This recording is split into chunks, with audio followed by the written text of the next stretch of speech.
Dear Earthmates, in this episode of Earth Civilization Dialogues, we are visiting the Jewish composer and pianist and academic Daniel Galay in Tel Aviv, right?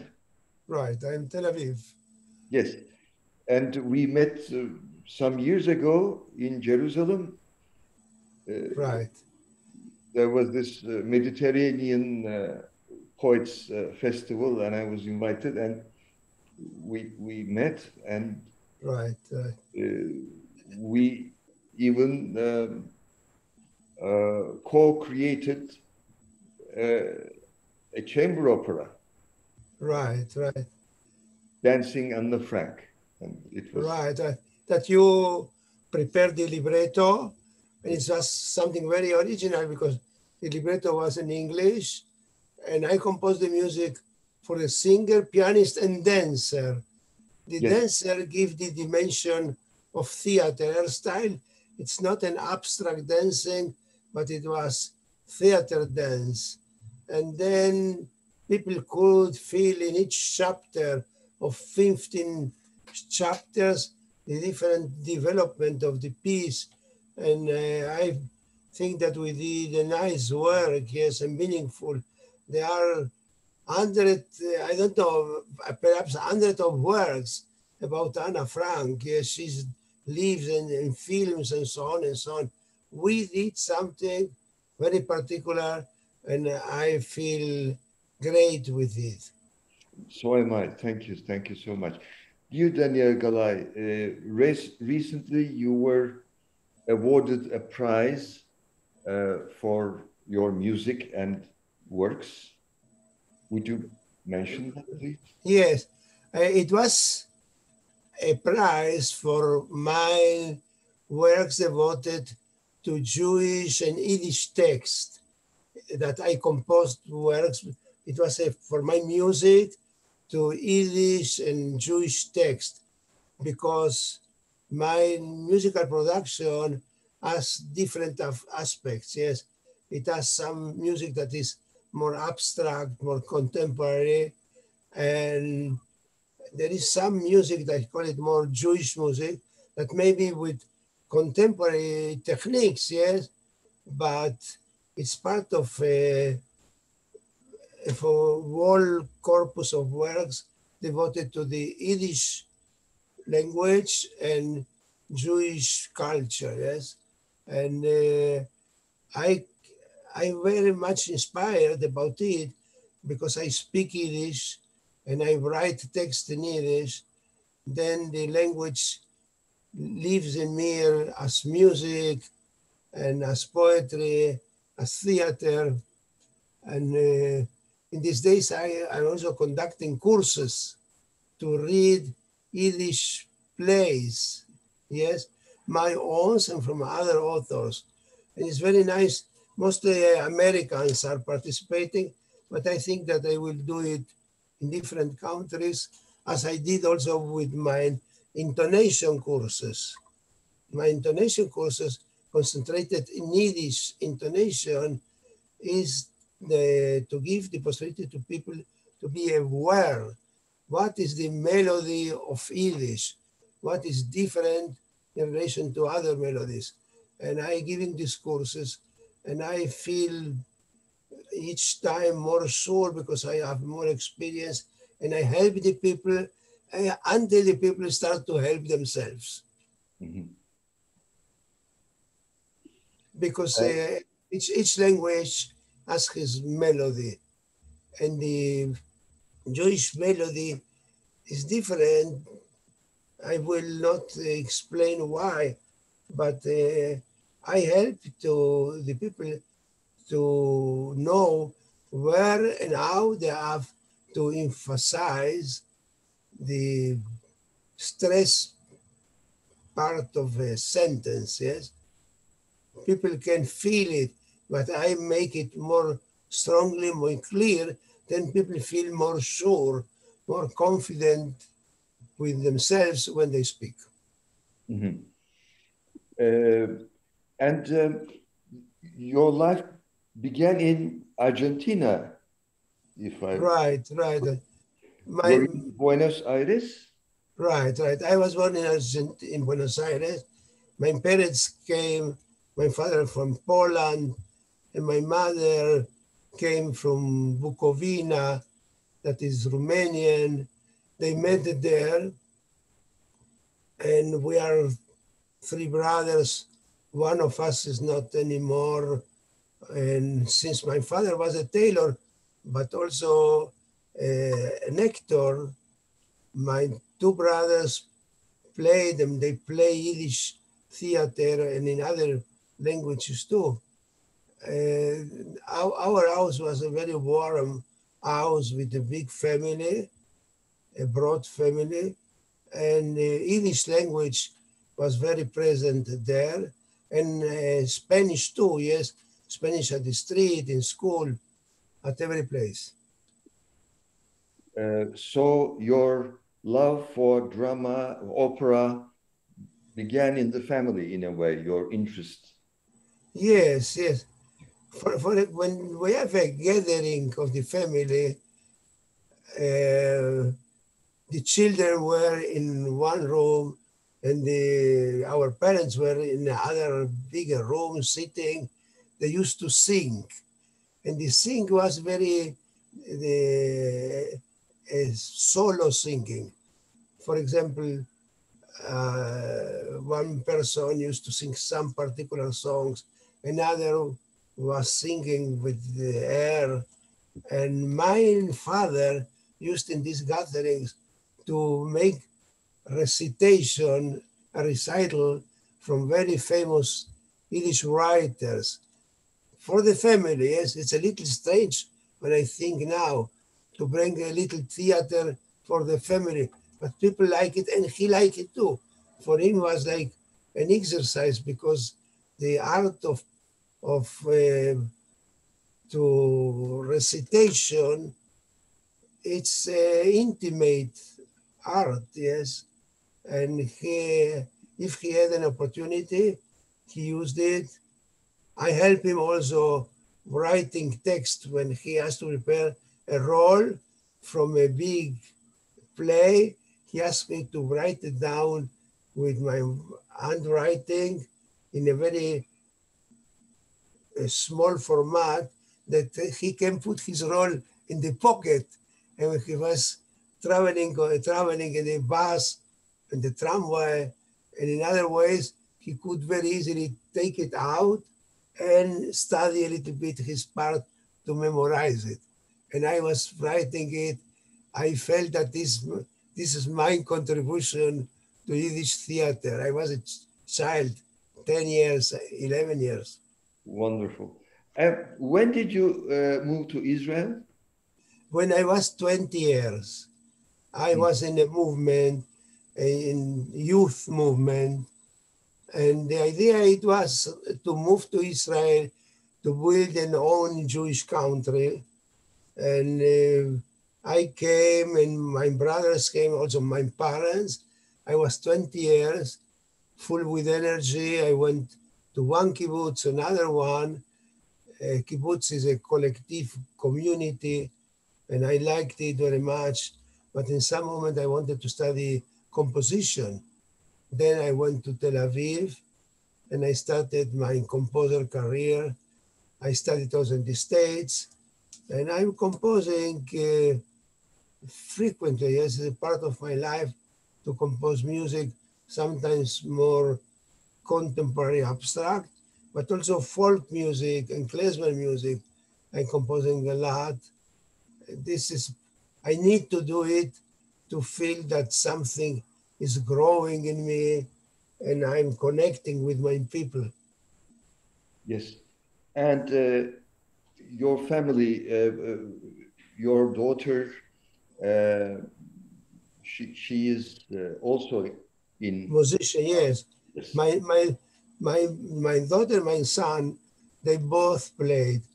My daughter, the older one, she started with piano and passed to cello when she was 10 years. And today she's the director of a music school that trains music teachers. That means she has a lot of teachers and a lot of students, and he's the director. And he's very happy that this school is near to her location. And my son studied violin, and he received a good music education. He loves classical music and also different styles, but now he is doing more documentary films. He did also about the Nobel Prize winner Vashevi Zinger. He did a film about his translators. He had a lot of women translators, and the relation with them was a very special one. And he did a film, a documentary, only devoted to these women that were part of his life. And because otherwise, if he would write only in Yiddish, the world would not know about him. But in some early moment, he understands that it's good for him to be translated to English. And in English, it came to every part of the world, yes? As much, well, this is one of his important films. Yes, and in her orchestra, I think your daughter has a Palestinian musician as well, you mentioned. My daughter played in orchestras, different orchestras.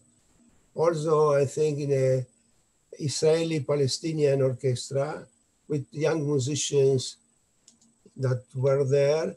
And she played also as a soloist. For example, in 96, 97, we had a tour.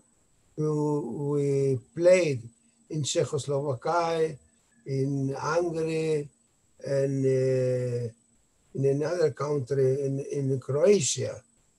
With three countries we visited. And in Hungary, she played my cello concerto. And this was a very good experience. She played it in Budapest and in other two cities. That means I have very sweet memories to come with her to a new country, a new culture, bringing a new piece. And also she was educated in improvisation. And I wanted very much that she improvises the cadenza of my cello concerto. And she did it. I remember 2-3 days before the performance, I was still training her to feel good that she's improvising for an audience, that it's not so easy. She did it in this work and then also in other work for cello and strings. And yes, I have a history to improvise with very beginners students and with very advanced musicians.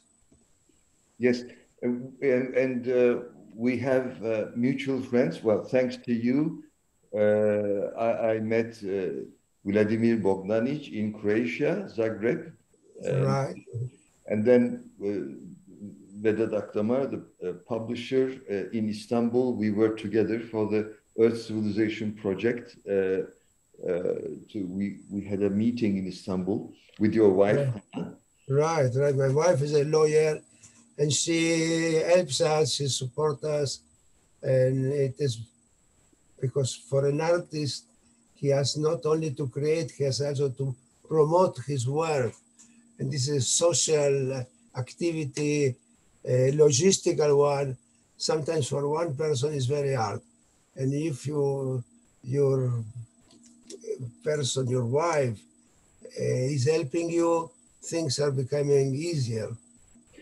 That's true. And usually the names of the creative artists, writers, musicians are mentioned.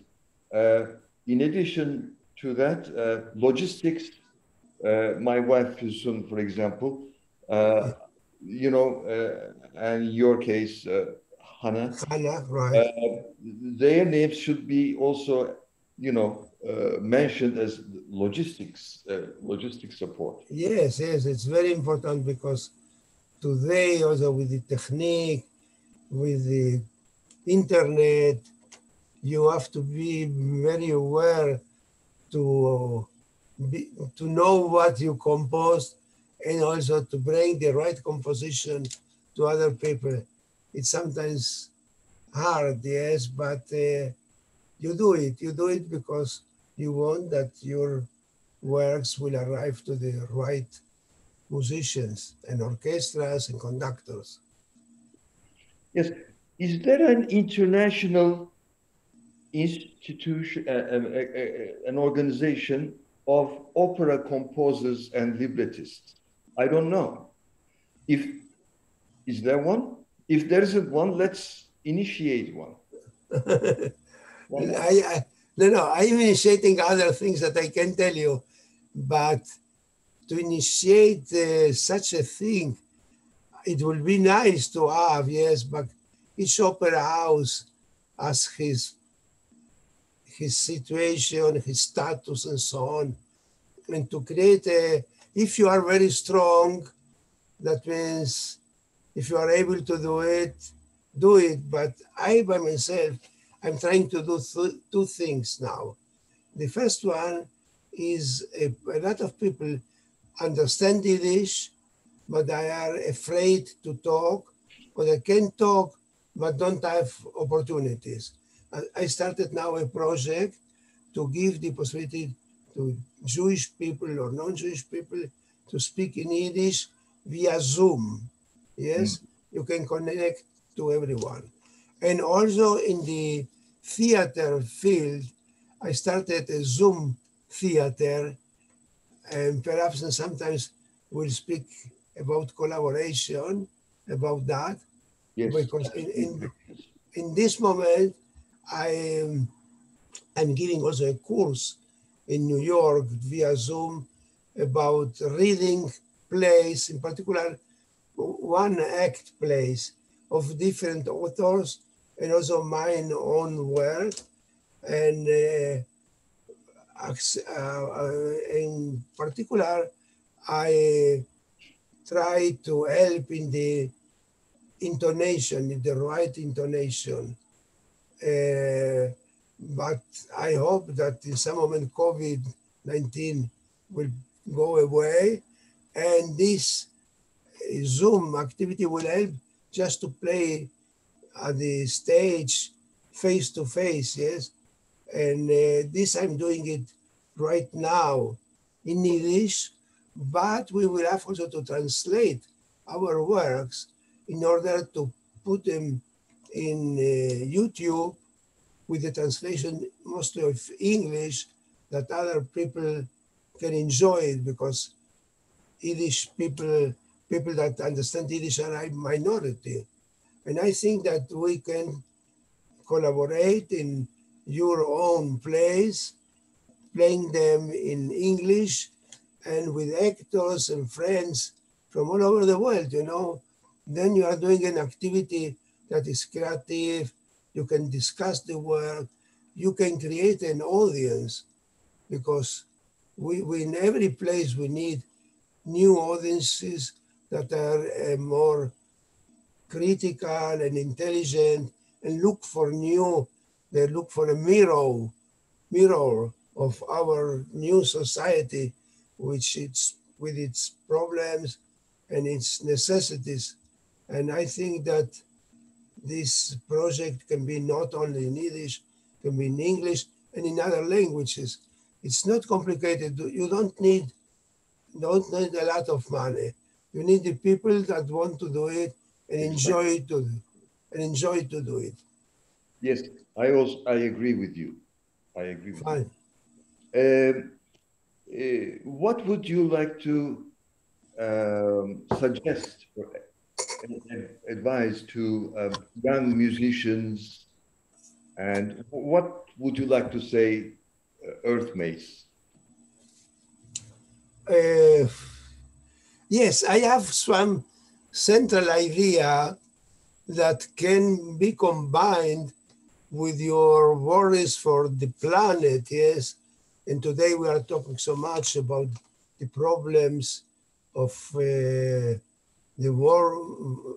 warming of the earth and how to keep the earth. I brought a opera, Come Chamber Opera, about this theme, yes, where we have the nature, the man, and God, yes. It's a trio, and my main idea is it's very good that the presidents and first minister of different countries I'm now meeting together to save our planet. But my feeling is that we need also the people from every country to do every day to work for themselves and to work from the planet. And in one word, I try to concentrate my idea, and I speak about ethnicism. What does I mean? Today, we have national state nations, yes, but we have also globalizations. But we need also to give a big place to these cultures, religions too, but in particular cultures of people with roots of hundreds and thousands of years that are not accepted at the same level as they are, let's say, the national cultures of France and Israel and Turkey. We need to give more place to ethnics. I'll give you an example. In Argentina, where I was born, there is an Argentinian culture. But this Argentinian culture is built in Indian culture, in Hispanic culture. We have people, Jewish people, and so on and so on. To develop the better national country culture, you need that every component of it be connected via ethnicity to his roots in Europe or in different places. Then that is something very wide, very universal, yes. And I think that this is an aspect that is neglected today and has to accomplish the warring of politicians and other people or scientists. We need that people that comes from sociology or activists, I would say, just activists that want to mobilize people through their ethnic identity and belongingness, because this is very strong and it may be directed in a good way, yes? It's maybe, like everything, it's maybe directed in a bad way, in a destructive way. But we are talking about to direct it to arts and to beauty, to laugh, yes? This aspect, some years ago, I even prepared a paper to have a conference with sociologists and anthropologists and artists and scientists to discuss such a movement and such awareness that we have to be developed. Yes, that's true.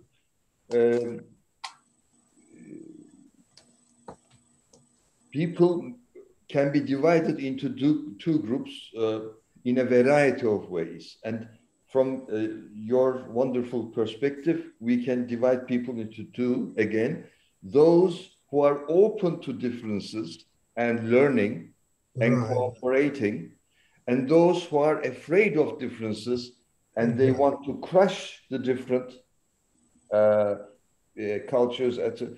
But we are on the same planet, and how can we together cooperate, collaborate for a better world? And that's why dialogue is a vital concept. And that's why actually I initiated this Earth Civilization Dialogues.